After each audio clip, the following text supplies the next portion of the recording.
Hello students, welcome back in my class. So in our previous lecture we have studied about the chapter metals and non-metals, and in that chapter we have studied some of these reactions, like how chemical reactions proceed according to their properties, right? So we are going to learn about the reaction with water. In previous lecture we have done that reaction with oxygen, that they forms oxides, metals forms acidic oxide and non-metals forms basic oxides, right? And when they are added to water they form acid and base respectively.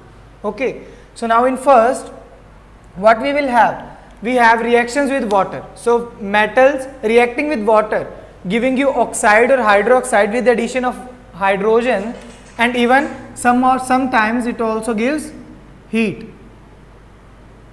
Okay, so in sometimes it will give heat and sometimes you have to give heat for proceeding that reaction. So metals reacting with water giving you oxide and hydroxide as a major component. Okay, so now second we are moving to non-metals. So when you react non-metal, when you try to react or non-metals with water, that will give you no reaction further, because they don't react even with water, because non-metals don't react with water, right? Metals give oxides and hydroxide after reaction with water, but non-metals don't react even. Okay, so now we have to do reactions of metals only, because metals only gives reactions according to this concept. Okay, so now we are going to discuss the reactions of metals with water. So now highly reactive metals like sodium, calcium, potassium, these are the symbols of sodium, calcium and potassium respectively. So they react with a vigorous hydrogen evolution with water, like they evolve a high amount of hydrogen. So that if you know that when we put sodium or potassium in water, they catch fire. They don't catch fire because of their reactiveness, but they catch fire because of the hydrogen evolved in that reaction. So we are going to consider this reaction. We have here sodium metal, and when it reacts with water it will give you NaOH, sodium hydroxide, okay, and giving you hydrogen gas and some quantity of heat, not some but high amount of heat, okay, because these are the highly reactive metals, and when they are reacted with water they will give you sodium hydroxide and hydrogen gas plus a large amount of heat. So here we have placed 2, 2, 2. These are for balancing reactions, as number of atoms must be equal in both sides. Okay.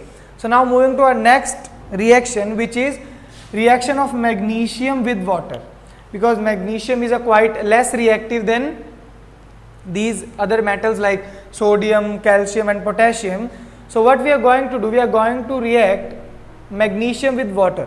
At room temperature, at normal conditions, it will not follow this reaction. Okay, so what we are going to do, we are going to heat it. So this is a symbol of heat, or even instead of that you can also mention here heat as mentioned in your books, right? So this will give you the magnesium oxide MgO with the addition of water, and here you can see there is no evolution of heat, because instead of evolution we are giving it heat, because for initiation, because it can't proceed at normal temperature conditions. Okay, so now our next reaction is reaction of aluminium. Here is a symbol of aluminium, zinc and iron. These are the three symbols I have written in short forms, which is aluminium, zinc and iron reacts with water on passing steam. You know water steam, and when you pass water steam means steam is highly heated up. So okay, so when we pass steam on it and on the heated metal, okay, so now if this metal is at general temperature and if you are passing it through steam, then it doesn't react, because first you have to heat this metal also and then you have to pass steam on it. Okay, so you will get the proper amount of reacting products. Okay, so when we are reacting aluminium, proceeding reaction with H2O giving amount of heat, means to say with steam, okay, so you will get Al2O3, which is aluminium oxide, and with addition of hydrogen. Here these coefficients are used for balancing this reaction that atoms must be equal both the sides. Okay, so you can also proceed with zinc reaction, iron reaction, which have been given in your books also. Okay, so you can read out it from there. So now the point D, which is there are some of the noble metals like copper, silver, gold, platinum. They don't even react on heating or even on passing steam. So okay, because these are noble metals, they can't react with water on heat or on steaming. Okay, so now we are moving to our next question or next property or next reactions, that how they proceed. So our next reaction is with reaction with dilute acids. So okay, dilute acids are those acids which have less strength than strong acids. Okay, so the less power acid is called dilute acids. Okay, so when metals react with dilute acid, they form salt, means to say the respective metal salt and hydrogen gas evolution. Okay, so when non-metals are going to react with dilute acids, there is a no reaction similar as the previous reaction in water. Okay, so now what we are going to do, this part is got cancelled according to reactions and we have to solve this part for the reactions. Okay, so highly reactive metals like sodium and potassium reacts very violently. They produce a large sound when they react with HCl. Okay, so they reacts violently and give respective salts with hydrogen.